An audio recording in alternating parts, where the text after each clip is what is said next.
Have you ever wondered what a simple photo can hide? What if I told you that it was me, a forgotten image inside an old Bible, who revealed a secret that changed the destiny of an entire family? What if the man who found me by chance, in the middle of a wake, discovered there that he was a father after so many years living in the dark? This is the story that I carry with me, between paper, dust, and silence. Stay with me until the end, because today I can finally speak. If this story touches you, share it. Subscribe to the Say You Pudes Failure channel. Comment. If an object in your life could speak, what would it say? Have you ever imagined what a simple piece of paper can hold? Not just an image, but a choice, a silence, an entire life contained between two smiles frozen in time. I am a photograph, one of those developed in a hurry in a neighborhood lab, still smelling of ink and with fresh memories. I have the face of a little girl in her mother's arms, both of them smiling as if they believe in tomorrow, with a background of a square and warm sunlight. But what makes me different from other photos is not what I show on the front, but what I carry behind. On the back of me, there is a name. 3 words written in shaky handwriting and a racing heart. André. Isadora's father. I live inside an old Bible. Among the Psalms of hope and protection, among pages that have already welcomed tears, requests, and promises. They put me there not by chance, but out of fear, because they didn't know what to do with me. Laura, the mother of the girl in the photo, hid me there on a night of deep silence, after a day when the past knocked too hard on the door. She didn't throw me away. Maybe because I am a living memory of a love that was real, even if it ended in pain. Maybe because I am the last chance at truth saved for a future day. A day when everything can be said without shouting. A day when time has already done its part. I saw it all. From the moment I was printed, until I was forgotten. I was in her purse for days, among tissues and unsent letters, until one afternoon, sitting on her mother's couch, she looked at me for a long time, turned me over carefully, and wrote his name. She didn't cry. She just took a deep breath, as if she were deciding to keep inside me everything she didn't have the courage to say out loud. And then, with firm fingers, she hid me between the pages of Helena's Bible, her grandmother. I've lived there ever since. In a world of paper and faith, listening to the nighttime prayers, the murmured outbursts, and, sometimes, the silences heavier than any sound. Time passed slowly. I saw Isadora grow up, running around the room, asking about her father like someone in a book, curious but distant. I saw Laura invent soft stories, saying that he had left early, that he was a good man. And it was true as far as she could remember. Because André wasn't bad. He was just deceived. They were victims of a lie that tore their love out by the roots, without giving them time to react. And even so, she chose silence. She didn't want her daughter to grow up with hatred or with a divided heart. She preferred to create love where there was absence. Sometimes Grandma would leaf through the Bible, and her fingers would come across me. She would recognize me, hesitate, but always put me back where I was. She never read the verse. Or if she did, she never said so. It was as if everyone there had somehow made a pact of silence, a sad but necessary protection. I, like the photograph, learned to wait. And waiting, sometimes, is all we can do. Days turned into years. And I stayed there. The pages of the Bible began to yellow faster, the smell of the house changed, and Isadora's laughter turned into teenage steps. Laura's gaze grew older, but she kept the same slow walk, as if she were carrying the world inside her chest. And I, increasingly forgetful, still waited for the moment when everything would come back to light. Because, sooner or later, every truth finds a gap. I don't know when or how, but something told me that time was approaching. The silences were shorter, the eyes were wetter, the steps were slower. And then, one day, I felt the house breathing differently, as if a cycle was about to end, as if the past was finally ready to knock on the door. But it was not yet time. It was not yet time to be seen. It was still my time to wait. And even though I kept the name of a father who never knew about his daughter, even though it was forgotten on a dusty shelf, I knew that one day someone would find me. And when that happened, nothing would be the same again. They met for the first time in a place where no one would imagine a great love could begin. In a bank line, on a muggy February day, with impatient people around and the insistent sound of numbers being called. Laura was there to take care of a pending matter at her mother's bookstore, already sweaty, tired, with a book open on her lap, trying to distract herself from the wait. André was right behind her, holding a clipboard, drafts of a new project, and his head full of worries. What brought them together at that moment was a simple, almost silly comment he made when he saw the cover of the book. "This is the best chapter, but the end breaks your heart, you know." Laura looked at him in surprise, then smiled in a way that made time stand still, and replied, "So you're another one who read it and still suffers from it?" They laughed, and the wait that seemed eternal turned into a meeting that would last much more than a few hours. In the days that followed, he returned to her mother's bookstore with the excuse of looking for a hard-to-find title, but in reality he wanted to hear Laura's voice again, to see her walk through the narrow aisles of bookshelves, tucking her hair behind her ear with that distracted yet attentive manner. Little by little, they discovered each other, a coffee here, a walk to the corner there, a random Sunday under a tree, laughing at silly things, talking about life as if they had known each other for other lives. Laura was calm, but full of restrained passion, the kind that only reveals itself slowly, when it feels safe. André was direct, sincere, with that look of someone who has been hurt but still believes.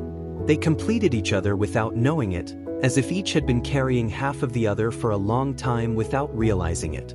Their mothers met, their friends met, and everything seemed right, light, true. Laura loved him silently, in small gestures, in the notes she left in his diary, in the way she made coffee exactly the way he liked it. André loved her in his eyes, when he waited for her when she got out of work just to walk beside her, even when he was tired. They had plans, they talked about children naturally, and the name, Isadora, was born in one of those conversations, between a kiss on the forehead and an "imagine if she had your smile?" But as in so many love stories that are too intense, the world outside started to want too much too. There was a woman, André's coworker, who always watched him with eyes that Laura never noticed. Envious of the way he talked about Laura, of the messages he received and smiled when he read them, she decided to destroy what she couldn't have. She was subtle but venomous.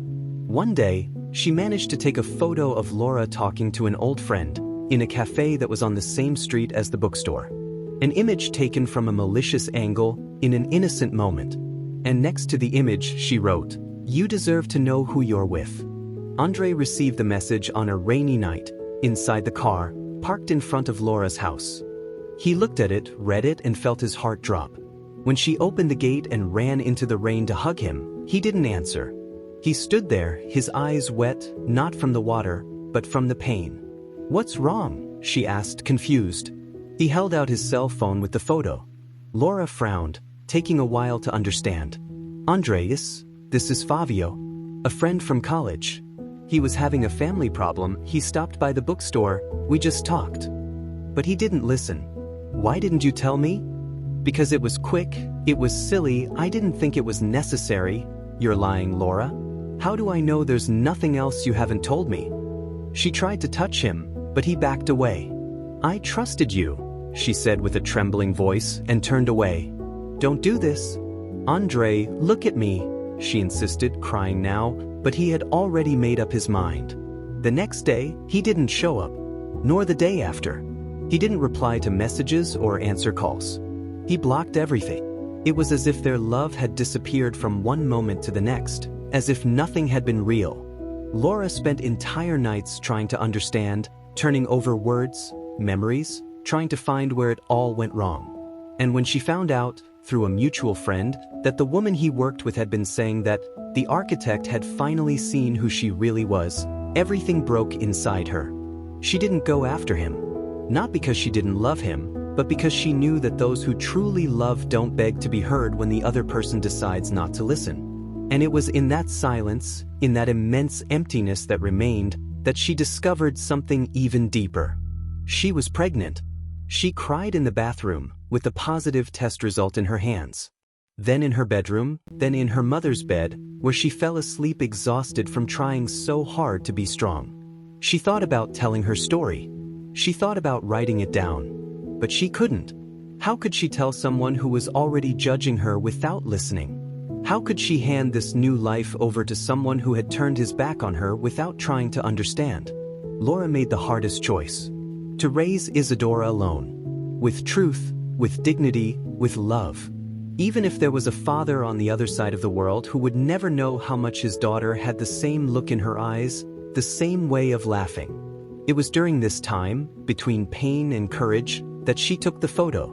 One late afternoon, holding Isadora in her arms, on her mother's lap, in the backyard. Helena smiled and said, "It seems like she was born for this world." And Laura, silently, turned the photo over, picked up a blue pen and wrote, without shaking, "André, Isadora's father." Then she looked at that paper for a few minutes, and put it inside her mother's Bible, among the most read psalms.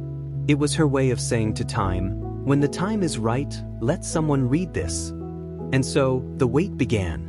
Isadora was born on a cold June morning, with her tiny feet wrapped in a light blue blanket and her eyes so open that they seemed to want to understand the world from the first second.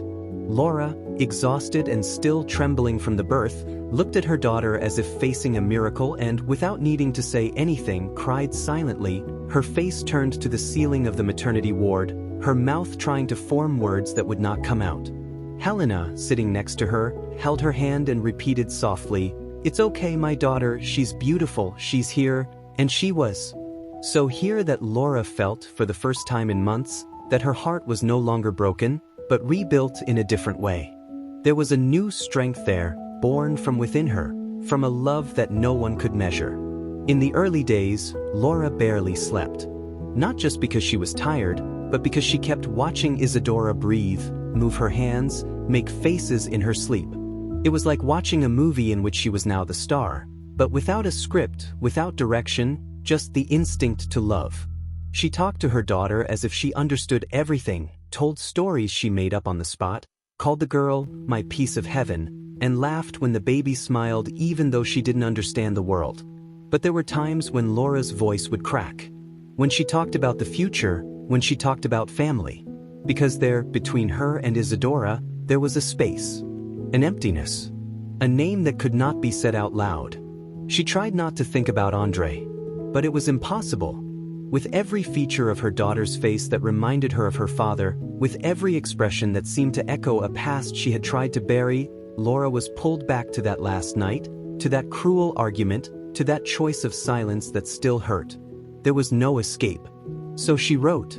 One Sunday afternoon, with Isadora sleeping in her crib and the distant sound of a radio in the kitchen, Laura picked up the printed photo of her daughter in Helena's arms, with the sun still shining on the baby's back, her hair messy and that curious look in her eyes. She looked at the image for several minutes, her fingers slowly moving over the paper, as if she could relive that moment. Then she turned the photo over. She picked up a blue pen, the kind she used to make notes in books at the bookstore, and wrote in round, delicate handwriting, "André, Isadora's father." She didn't cry. She didn't smile. She just took a deep breath, like someone who keeps a secret between her chest and throat. And after writing, she stood there, still. The pen still in her hand, the photo between her fingers, her heart beating slowly. It was Helena who entered the room and saw her daughter with her eyes fixed on that piece of paper. "What are you writing, Laura?" she asked carefully. Laura hid the photo instinctively, but then, slowly, she showed it. Helena read it, looked at her daughter, then at her granddaughter in the crib. "Why now?" Laura took a while to answer. "Because I don't want her to grow up thinking she didn't have a father. And I also don't want her, one day, when she's an adult, to think I hid this from her out of ego or resentment. I wrote it because maybe one day she'll need to know." Helena just nodded. She didn't say anything. But that night, she was the one who took the photo from the little table and placed it between the pages of the Bible that was on the bookshelf in the living room. She chose the book of Psalms, number 91, as if she knew that the truth would be protected by time and faith there. She didn't tell Laura. She did it like someone who buries a seed, hoping that one day, when the time is right, something will bloom. Isadora grew up with love. Even without knowing it. She had birthday parties with simple cakes and crooked candles, but with loud music and genuine laughter. She had fevers that Laura treated with teas and kisses on the forehead, tears that Helena calmed with made-up stories, entire afternoons in her mother's lap listening to old songs. There was never a lack of love in that house. But Laura felt it. And maybe Isadora did too, even without understanding. That something was hidden, kept hidden, too quiet. Little by little, the photo became part of time. It was forgotten among the pages of prayers, as if it were just another bookmark in an old Bible. But whenever Helena cleaned the bookshelf, she would run her fingers over the book and hesitate for a second before opening it. She never took the photo away. She never commented on it. It was as if, without realizing it, the two of them had agreed to wait. Wait for life to show them the right moment. Wait for time, which heals and reveals, to say, now. And time passed. Isadora became a teenager. She began to ask questions. Mom, why have I never seen a picture of my father? Laura swallowed hard. She answered with half-truths. He left before I met you, my love. But you have so much of him. And Isadora smiled, not knowing that the sentence was more literal than she imagined. And Laura kept going. Working hard, sleeping little, loving too much. But deep down, between one hug and another, between one silent night and another, she knew that one day, everything that was kept in that photo would come to light. And that, when that happened, nothing would ever be the same again. She didn't know when, or how, but she knew she couldn't run away. Because love, no matter how silent it is, never really disappears. It just waits for the right moment to return. Time passed without asking permission. Laura continued her life with the dignity of someone who knows what she carries in her heart. She raised Isadora with all the love she had and more. She went back to work at the bookstore, which was now just hers and her mother's, and even on difficult days, she never stopped smiling at her daughter when she woke up. She never complained, even when everything seemed too much. Isadora grew up smart, sweet, full of questions and with a way of observing the world that made Laura remember him. The man who still lived in some hidden corner of her memory, the man who didn't know, and who perhaps never would. Meanwhile, André continued on his way as if he were on a train that never stopped. After his abrupt separation from Laura, he threw himself into work as if he were trying to escape his feelings. He moved apartments, immersed himself in projects, and traveled for work more than he needed to. But no one runs away from themselves for long. And it was in this attempt to fill the void that he met Marina, a sweet, kind woman, a widow, with a young son named Daniel. They got closer slowly, first as colleagues, then as two adults trying to survive loneliness. Marina had the tired look of someone who had lost someone too soon, and André found in her a kind of peace that made no noise. They got married in a simple registry office, with few witnesses and a lot of silence. There was no passion like with Laura, but there was a calm that he needed at that moment. Daniel was the one who touched him the most. A 7-year-old boy who, despite being shy, looked at André as if he had met a hero again. Little by little, the two created a true bond. André helped him with his lessons, taught him how to draw maps, and took him to the park on Sundays. They became father and son without labels, just through their time together and their affection. André, without even realizing it, filled the space of fatherhood with that boy who chose him. But there were nights when, sitting on the couch, after everyone else had gone to sleep, he would find himself looking out the window, as if waiting for something he couldn't name. As if he felt there was an absence that neither Marina, nor Daniel, nor work, nor success could cure. The marriage was good for a while, but then Marina got sick. An aggressive cancer, discovered too late. André stayed by her side until the end, caring for her, holding her hand, trying to be strong. And when she left, it was Daniel who clung to him with all his strength. "Please don't leave me too," the boy said, his eyes wet with fear. And André promised. "Never. You're my son, Danny. Nothing will change that." And he did. He raised Daniel alone, as if he were his own. He woke up early, prepared his school snacks, helped with homework, went to parent-teacher meetings, and told bedtime stories. He was a father with all his heart. But still, sometimes he felt a weight on his chest. A weight he couldn't explain. A feeling that something, somewhere, had been left unfinished. Laura, on the other hand, kept her routine steady. The bookstore, Isadora studies, visits to Helena on the weekends. She also didn't have a relationship with anyone else. She had a few brief encounters, attempts at starting over, but she always ended up in the same place. Her heart was still with the man she could never forget. Not because of romance, but because he had been the only one to see who she really was. Even with the mistake, even with the pain, even with the separation, there was something between them that never completely disappeared. Isadora was growing up. A teenager now, she looked more and more like her father, although she had never seen a photo of him. Laura sometimes lost herself in her daughter's face, trying to understand how time could be so cruel and so beautiful at the same time.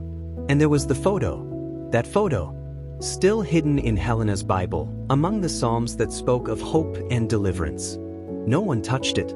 No one commented. But it was there, alive, waiting for the right moment. And then came the change. Helena fell ill. A severe, unexpected pneumonia that left her in a state of profound weakness within a few weeks. Laura began sleeping at her mother's house, taking care of her, taking Isadora with her, trying to keep everything under control. She knew that something was coming to an end, and with it, a cycle was also closing. Meanwhile, André and Daniel were trying to make ends meet. He was now teaching at a nearby college, renovating apartments in his free time, and dedicating himself to social projects. What he didn't know, what no one else knew, was that fate was already moving its pieces. That the two stories, separated for so long, were about to cross paths again. And it was there, in that old Bible on Helena's bookshelf, that the silent link waited. The photo, still held a name on the back. A secret, a love broken by time and lies. But that still existed even without anyone seeing it. And I knew. The time of waiting was coming to an end. The day dawned cloudy, as if even the sky knew something was going to change. Helena's house was quieter than ever. The furniture seemed shrunken, the plants dull, and the smell of coffee that always filled the mornings was nowhere to be seen. Laura sat on the edge of her mother's bed for the last time, held her cold hand tenderly, and whispered words that are only said at the end. "Thank you for everything, Mum. For never asking too many questions. For loving me even when I got lost." Helena no longer answered, but Laura knew she could hear. Isadora was outside, curled up in a corner of the couch, not knowing whether to cry or just keep quiet. It was the first time she had felt death up close. The first time absence had truly weighed on her. The wake was simple and intimate, just as Helena would have liked. Old friends, neighbors, acquaintances from the bookstore, and some of Isadora's schoolmates were there. People who, upon entering, lowered their eyes and let the silence say what words could not. Laura sat next to the coffin, her hands clasped in her lap, her gaze lost in memories that only she knew. And it was there, in the midst of pain and memories, that fate decided to act. André appeared slowly, as if he wasn't sure if he should be there. A mutual acquaintance told him about Helena's death, and something inside him urged him to go. Maybe it was respect, maybe it was longing, maybe it was just his heart telling him he needed to be there, even though he didn't understand why. He entered with slow steps, his face serious, his eyes alert. When he saw Laura, the world seemed to stop for a second. She saw him too, but didn't move a muscle. They stared at each other for a few moments that seemed eternal. And then he looked away, as if he couldn't bear everything he still felt. André walked over to a side table where Helena's life's objects were: a frame with an old photo, a rosary, an open Bible. The Bible. The same one that held more than just sacred words. Laura didn't notice him approaching her. She was distracted, too tired to notice the movements around her. André, perhaps out of habit, perhaps out of an inexplicable instinct, ran his fingers over the open pages, as if seeking comfort in something familiar. It was then that he saw her. A tiny piece of paper was sticking out from between the pages. He pulled it out slowly. It was a photograph, already a little faded, with aged edges. He looked. He saw the face of a woman holding a small child, both smiling in the sun. His heart stopped. Her eyes didn't blink. He knew that smile. He knew that look. "Laura," he whispered, almost voiceless. He turned the photo over. He read it. André, Isadora's father. For a second, everything around him disappeared. The wake, the voices, the faces. There was only that piece of paper between his fingers and the life he never knew he had lost. He looked at the image again. That child, she had his eyes. The set of her mouth, the same intent expression. It couldn't be. Or could it? He walked over to Laura, holding the photo in his hands, his eyes watering, his breathing uneven. "Is this true?" he asked, almost without strength. Laura looked up, saw the photo, and knew there was no going back. "Yes," she answered firmly, but with a choked voice. "Why didn't you tell me?" he asked, pain and guilt mixing in his throat. "Because you didn't want to listen. Because you called me a liar, a traitor. Because you turned your back when I needed you most. I tried, André. But you closed all the doors to me. And I wasn't going to beg to be heard." André sat down, his face in his hands, his shoulders shaking. "I lost everything. I lost yours, Laura. I could have watched her grow up. I could have." Laura looked at him with a mixture of anger, sadness, and compassion. "You didn't lose everything. There's still time. But don't come here playing the victim. I raised Isadora alone. I cried alone. I had to make up stories so she wouldn't feel the pain of being gone. And where were you? You were living another life. And me? I was here, hiding a truth that was slowly killing me." The silence that followed was heavier than any words. Isadora, who had been listening to everything behind the living room door, her eyes wide open, didn't know what to think. She recognized the name. She recognized the man's voice. And she recognized something inside herself, as if a piece that had always been missing had finally been found. She entered the room slowly, looking now at her mother, now at that unknown man. "Is he my father?" she asked, her voice thin and weak. Laura froze. André turned slowly, his eyes filled with tears. "I am my love. I wish I had been. I didn't know about you. But now I know." Isadora didn't answer. She just walked over to the table where the photo was, picked it up carefully, and stared at it. "How long was this hidden for?" she asked. "For too long," Laura replied. "Too long indeed," André repeated, his voice almost breaking. And there, at that wake, between goodbyes and longing, between a life that was gone and a truth that was born, the past finally met the present. And nothing would ever be the same again. The wake was over, but no one left it intact. Laura, tired, entered the house as if carrying an entire life on her shoulders. Helena had left, and with her, the last silent shelter of truth had also gone. Now, everything was exposed, naked, with no escape. Isadora, still in shock, went up to her room without saying a word, closed the door and leaned her forehead against the wood, trying to understand what had just happened. Her world had been turned upside down by a sentence, a photo, and a name. André stood at the door, still, not daring to leave, but also not knowing if he had the right to stay. Laura saw him there, and even though everything still hurt, she made room with her eyes. "Come in," she said dryly, but not coldly. André entered slowly, as if he were stepping onto unknown land. He sat on the sofa where they had laughed together so many times years ago, now older, more tired, with an emptiness in his eyes. "I don't even know where to start," he said, trying to keep his voice steady. "You don't have to start," Laura replied. "Just listen. Please, just listen." She sat across from him, her hands clasped together, her eyes fixed on his. "When you left that night, without letting me explain, something inside me broke. I thought that with time it would pass, that I would get over it. But then I found out I was pregnant. And in that moment, the ground fell away. I thought about looking for you, I thought about insisting. But I was so hurt, André. So tired of trying to be heard, of being judged. I thought you would never believe me, even if I told the truth. And so, I decided to raise Isadora alone. For me, for her, and for you too. Because I thought maybe it was better this way." André shook his head slowly, his eyes filled with tears. "I was wrong. I know that.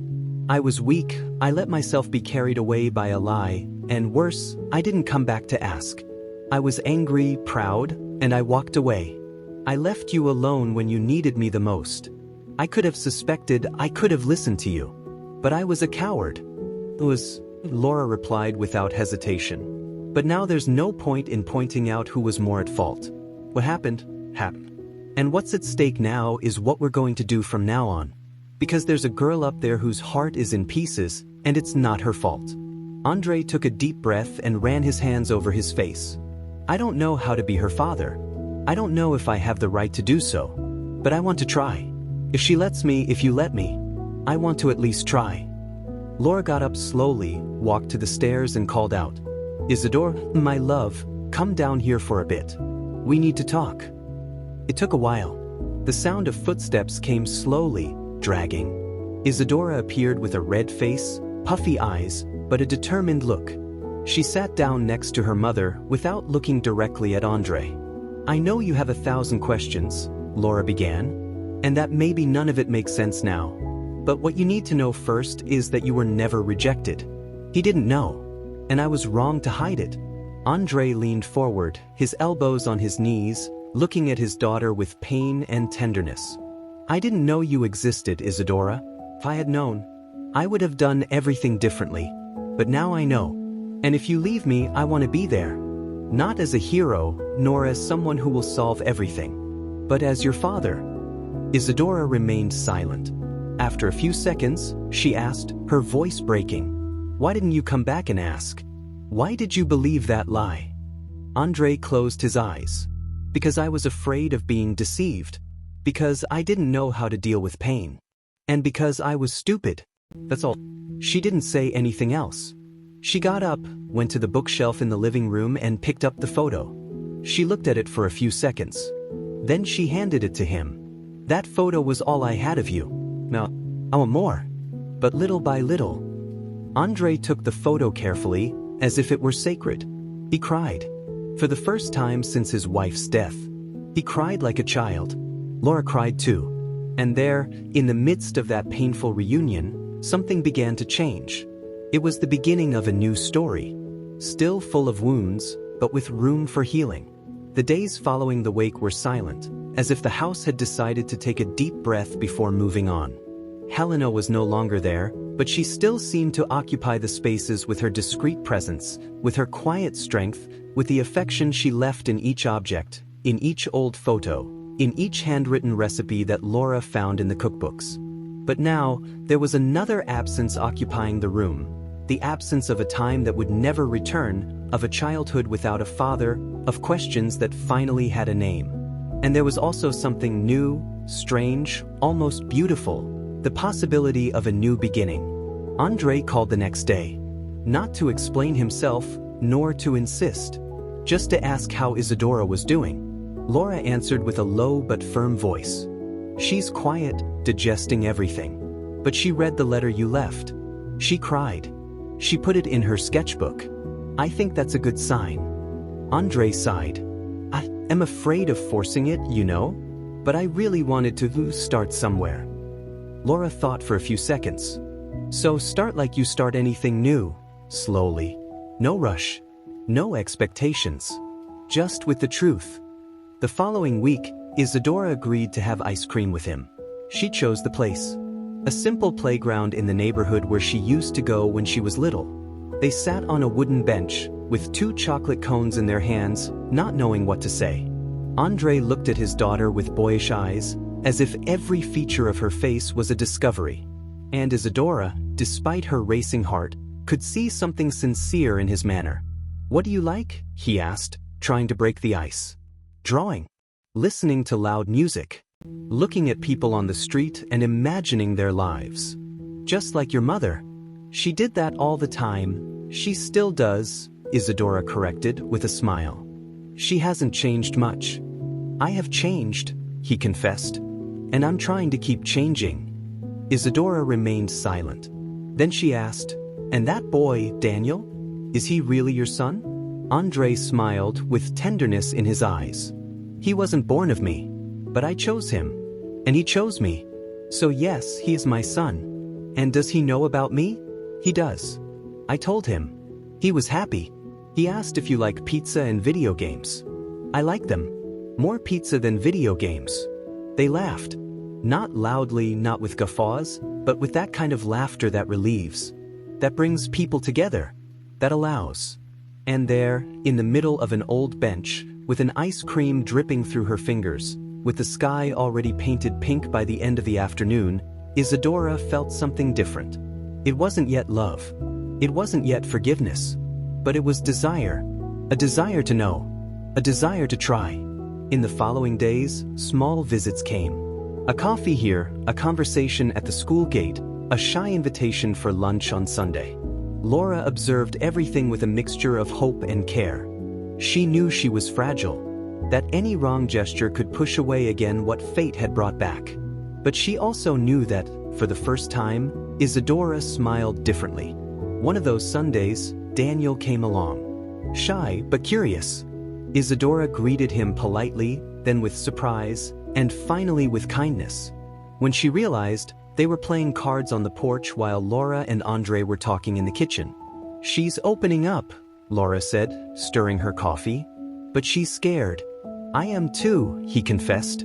"Scared of not being up to it, scared of losing again. So don't try to be a hero, André. Try to be present. That's all." That night, after everyone had left, Isadora went up to her room and called her mother. "Mom, can I ask you something?" "Of course, daughter. Do you still love Daddy?" Laura took a while to answer. She sat down next to her daughter and looked into her eyes. "I never stopped loving what we lived together. But I don't know if what I feel now is love. Maybe it's something else. An old affection, a desire to see things work out. But I don't know if I want to relive the past. Because he's changed. I can feel it. And I like him. I really do." Laura smiled. "Then follow your heart. It's not usually wrong." The following week, Isadora asked to sleep at André's house. She wanted to see Daniel's room, to see what life was like on the other side of the story. André cried in secret, again.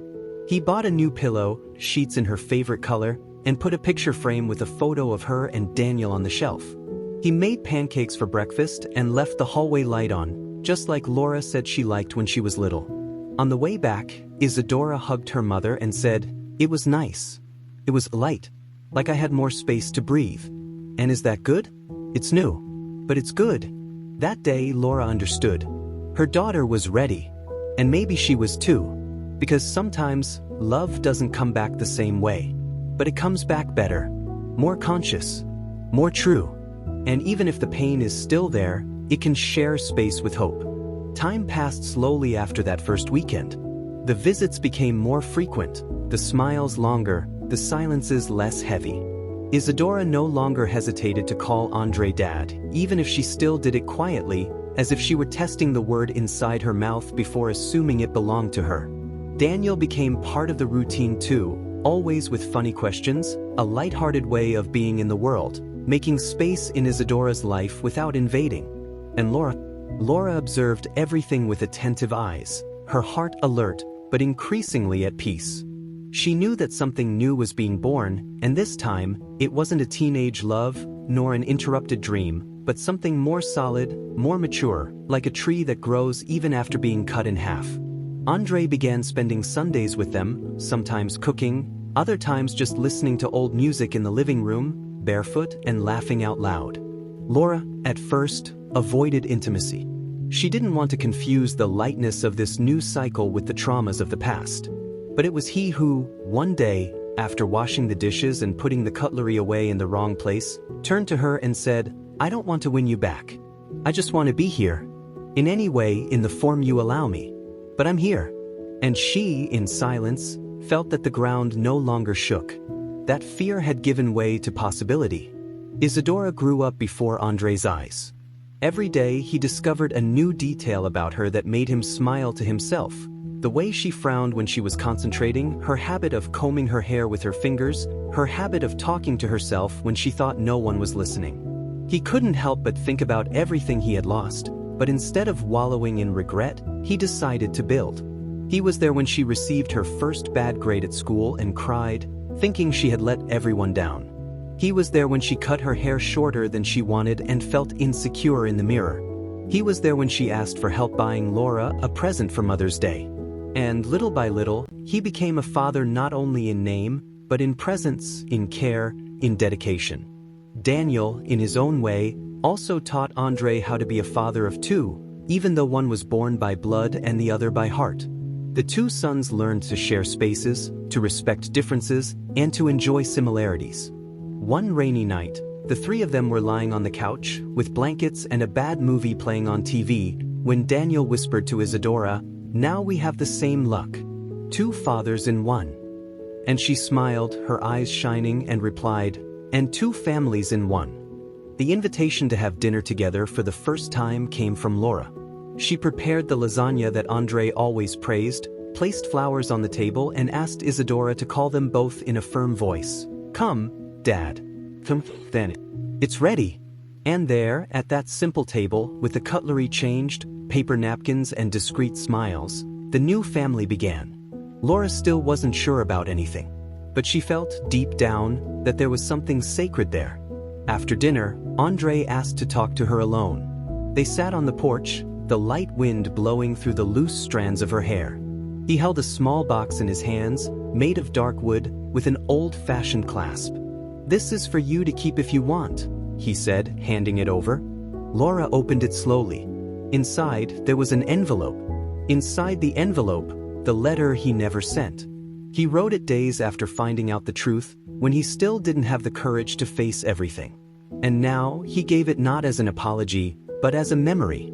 "You can burn it, tear it up, keep it. I just wanted you to know that I never stopped thinking about everything we've been through. And that today, more than anything, I admire you. For your wife, for your mother, for everything." Laura read in silence, her eyes moist, her hands steady. Then she looked at him tenderly. "I never forgot either. But I think now we can let the past rest. And live in the present." He nodded. And there, without a kiss, without a promise, without euphoria, they gave each other a new chance. A real chance. A few months later, they decided to move in together. There was no party, no announcement on social media. It was a conversation at the table, a decision made between glances, a box of books in the trunk and 2 toothbrushes in the same cup. Daniel got a new room, Isadora chose the color of the walls, Laura and André split the grocery bill, and between dinners, housework and lazy Sundays, love lived there again. It wasn't the same love as before. It was different, calmer, stronger, more conscious. They already knew about the pain, the losses, the risks. But they decided to try anyway, because time had shown that some stories don't end, they just go to sleep. And I, who was just a forgotten photo, a faded image among sacred pages, could finally rest. I was seen. I was read. I was heard. And above all, I fulfilled my role. Now, when I walk past the bookshelf in my new home, I see a picture frame with the same image I've carried around for years. And next to it, another photo, the whole family. Yes, time can hurt, but it can also heal. And when love decides to come back, it comes back stronger.